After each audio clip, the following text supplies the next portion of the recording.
And you know how much I love to break down and dig into these cases, which are bad UX examples. And today we have probably the biggest one to cover, and it's Amazon's FTC lawsuit. Recent filing, which is probably going to take a couple of years, maybe even longer, until probably we're going to reach some sort of settlement. And surprisingly or not, Amazon labeled this flow, this customer journey, as Iliad Flow. And Iliad is an epic from Homer. You might have read it, you might know about it. Some generational wars, basically, which were covered, and battles between heroes and gods and so forth.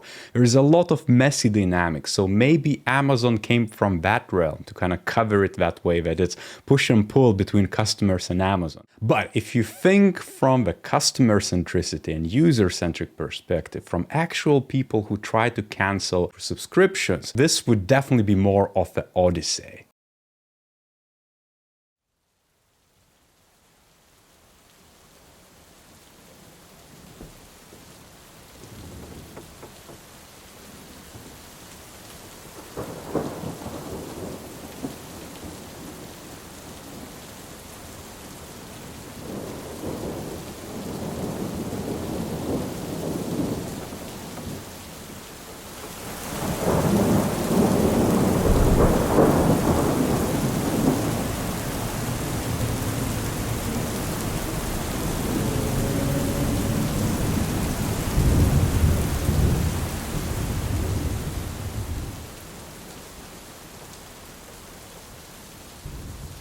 Now, the gist of it is that the FTC on Wednesday sued Amazon, alleging it tricked customers into signing up for its Prime subscription program and intentionally complicated cancellation process. 200 or so million active users yearly, paying $14 or $15 each a month.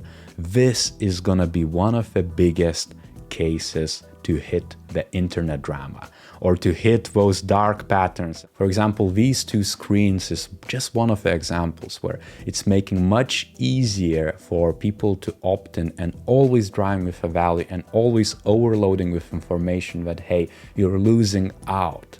There is a big loss aversion, a lot of scarcity involved, that you are always losing out. Just come and, play with us.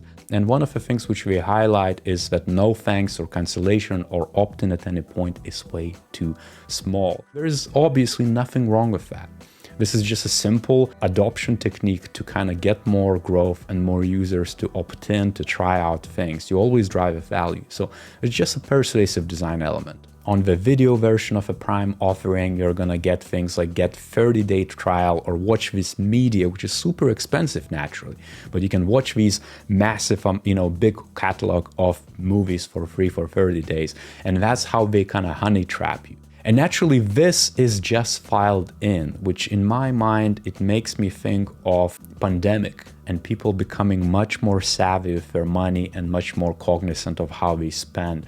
I bet that a lot of those customers who, let's say, had the Prime membership of sorts, they kind of became more aware about their spending, and all those bad user experience of people coming in and trying to cancel their Prime membership just piled up, and that's how you end up with these lawsuits. Just customer behaviors changed, and the mass basically drives this need to address this. So to end the membership, you can navigate through a drop-down areas, and this is quite well designed if you ask me. You have membership as a parent, you have the end membership as one of the last cancellation steps. Another thing which then can lead to this is searching through Alexa, let's say, and you can find how do I end the membership. Of course, they're saying it's not that easy if you want to search for it. And yet another one is through contacting the actual customer support so that they can assist you. So there's 3 ways you enter that massive hydra of the Iliad Flow. On the first page of the Iliad Flow, Amazon forced customers to take a look back at their journey with Prime. This is one of the persuasive techniques, again, behavioral design at that, and presented them with summary showing the Prime services they used. So almost like a, hey, this is us back in the day, a history view. Amazon also displayed marketing material on Prime services such as Prime Delivery, Prime Video, Amazon Prime. You are gonna lose out not just on a Prime membership, but all these perks and value we give with that membership. Being very clear exactly what the people are gonna lose and what the sunk cost is. Going through the Iliad Flow, the users are bombarded with a lot of information, how much time it's left. There is a lot of persuasive misuse of the call to action elements. For example, there is no such thing as a secondary option. You are gonna be presented with remind me later, continue to cancel, keep my benefits, and then some information about it. So the fork in the road is equal. It's very uncommon, and it's obviously designed intentionally to be that way, to make it harder. Again, all of this should be taken as a lesson, and a lot of experienced designers see flaws in it. But I wonder what happened internally at Amazon. Again, it's not a dig at Amazon, it's a dig at those dynamics and ultimately the strategy, the leadership who basically enforced to make these changes, because a single designer who's actually bold enough and understands about the ethics, about what actually matters to the users and capture their needs, is never going to design it this way. This is an intentional overlook. And so the second page of Iliad Flow would then present the customers with alternative discounted pricing, kind of to make them feel comforted, to give alternatives ultimately. This seems like maybe a positive thing, because if you would want to, let's say right now, call up your telecom or utility provider, you can just cancel your membership, right? But they're definitely going to offer or ask where you're headed, or can they kind of cushion the things, or kind of, shorten the terms, or maybe make it a bit easier for you. This is exactly what we're doing. Again, persuasive design element, not bad at that, but in a multitude of steps, it becomes a bigger trench if you want to cancel your account. And again, canceling account here is the goal. Nothing else matters. So if you know that this is a need from the user, you need to assist it. You can't prevent them, or you can't buy their attention with information or additional things to do. It's not right. Then Amazon also used the stick as well as much as the carrot, and saying by canceling you will no longer eligible of unclaimed offers and things of that nature. Then again they would go through this saying remind me later, keep my membership, and then you could also be able to pause your membership right now or later, as well as ending it, not just pausing it, so you could end it in September or end right now. So there's kind of like extension in these gray areas, multiple steps to be taken to actually get to the ending and getting that confirmation. And I bet when the people would go through it, they would actually arrive at some sort of email confirming it, and then they would be relieved. But majority of them are gonna stick with it, or gonna be manipulated to continue with these half measures. I have to be fair as well. I'm one of the users of Amazon Prime myself, and I haven't considered canceling it because it provides me enough value. But if I would need to, I would be very mad going through these steps and trying to cancel it. And maybe it would even have become another UX project challenge for this channel, where people can redesign it together for their case studies and portfolios, funnily enough.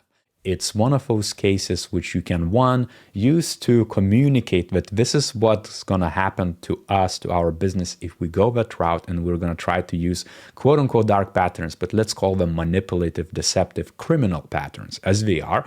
Two, you can and should get inspired and double down on designing the end user experience, meaning end of the journey, as much as that growth and product design, which is such an obsessive thing of ours, but when forgetting about cancellation. Book from Joe McLeod, Ends, is a great start for that.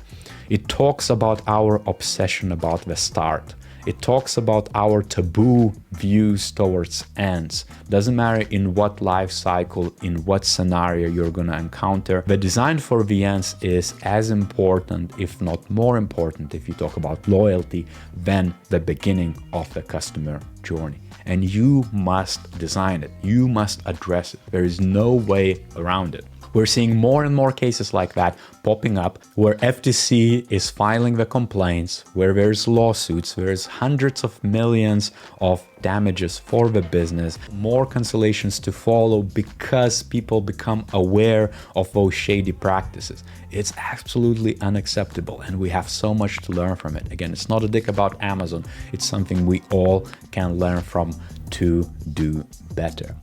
If you like this video, as usual, leave a comment down below. Check other videos around. I'm gonna leave a few floating about other cases which I covered in the past, just like this one. Subscribe to the channel if you haven't done so for more material like this. And on that note, I'll see you next time.